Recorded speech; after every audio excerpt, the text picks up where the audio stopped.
এখন বাজে ওই সকাল 8:30 মতো, আর আমি জাস্ট এই কিছুক্ষণ আগে ঘুম থেকে উঠেছি। আর দেখো চোখ মুখগুলো কিন্তু সেই জন্য একটু ফুলে ফুলেও আছে, তাই না?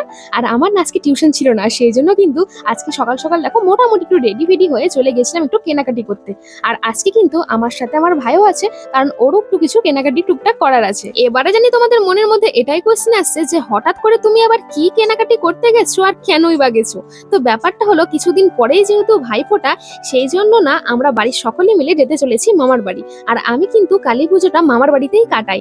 আর ভাইফোঁটা উপলক্ষে আমি আমার ভাই ও দাদাদের জন্য ছোট মোটো কিছু গিফট কিনতে এসেছি। আর ভাই ওদিকে পছন্দ করছিল ওর জন্য একটা ড্রেস, কারণ ওই যে প্রথমেই বললাম যে কালী পুজোটা যেহেতু ওখানে কাটাই, সেই জন্য কিন্তু আমরা ওখানেই ঠাকুর দেখি আর কি। আর হ্যাঁ, আমরা কিন্তু রাত্রিবেলা সব ভাই বোন মিলে ঠাকুর দেখি, আর সেটারও নিশ্চয়ই আমি ব্লগ করার চেষ্টা করব, আর অবশ্যই তোমাদের সঙ্গে শেয়ারও করবো। আর এইদিকে আমাকে দেখো, আমি গিফট গুলো দেখতে দেখতে এতটাই কনফিউজ হয়ে যাচ্ছিলাম যে ভেবেই পাচ্ছিলাম না যে কোন গিফট গুলো নেওয়া যায়। কিন্তু এই যে ছেলেদের ঘড়িটা দেখছো, এটা না আমার খুবই পছন্দ হয়েছিল। কাশ এটা মেয়েদের হতো, তাহলে না আমি এটা সত্যি বলছি নিয়েই নিতাম। তারপরে অবশেষে কিন্তু আমরা আমাদের গিফট আর ভাইয়ের জন্য একটা ড্রেস পছন্দ করে নিয়েছিল। তারপরে কিন্তু আমরা চলে গিয়েছিলাম এগুলোকে নিয়ে নিচে মানে বিল করতে। আর এই গিফট গুলো জাস্ট দেখো, এটা না আমার খুবই পছন্দ হয়েছিল। দেখো এর মধ্যে না দুটো করে থালা আছে, দুটো বাটি, দুটো কাঁটা চামচ, আর দুটো কিন্তু নর্মাল চামচও আছে।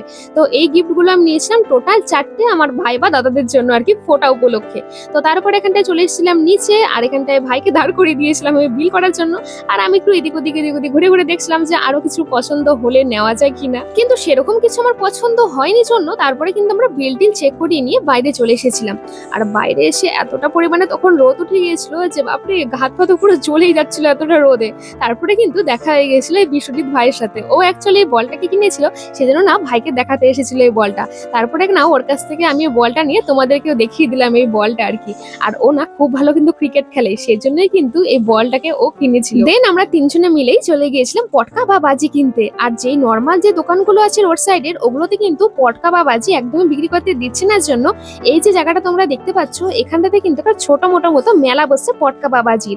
আর এটা কিন্তু বসছে ওই মোটামুটি আই থিঙ্ক 2 থেকে 3 বছর ধরে। তবে এখানটায় 2-3 বছর ধরে এটা বসলেও আমি কিন্তু এই প্রথমবারের জন্য আজকে আসলাম। আর আসার পরে আমার তো পুরো চোখ ধাঁধিয়ে গিয়েছিল, মানে এত ধরনের পটকা বা বাজি, আমার তো ইচ্ছে করছিল যে সবগুলোই কিনে নিই। কিন্তু অবশেষে কিন্তু ওই আই থিঙ্ক 250 থেকে 300 টাকার কিন্তু আমি এখানটা পটকা বা বাজিগুলো কিনেছিলাম।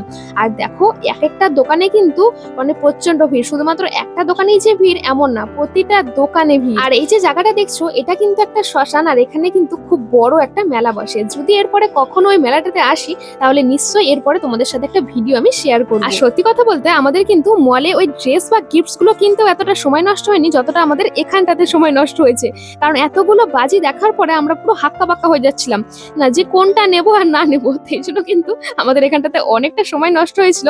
দেন আমরা সোজা চলে এসেছিলাম বাড়ি, কারণ প্রচন্ড তখন রোদ উঠে গেছিল আর একদমই বাইরে থাকা যাচ্ছিল না। তো হ্যাঁ, এই ছিল আজকের আমার ব্লগ। এই ছোট্ট ব্লগটি তোমাদের কেমন লাগলো কমেন্ট করে জানিও কিন্তু।